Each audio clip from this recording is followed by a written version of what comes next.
If you want to hide the content of lock screen notifications on Samsung Galaxy S26, then we need to go to settings first.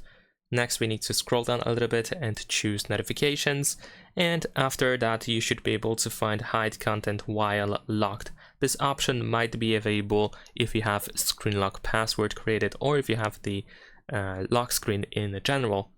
Now, once we are here, you can choose to always show or always hide content of lock screen notifications, and this is pretty much applied to every app. There can be added some exceptions. For example, I can have the content shown, but some apps might have the content hidden. So if you want to hide content of lock screen notifications for specific apps, in notifications we can go to app notifications, then in here choose the app for which you want to hide the content, and if the lock screen notification option is enabled, then we have show or hide content when locked. So you want to choose hide when locked, for example, if you want to hide that content for this app.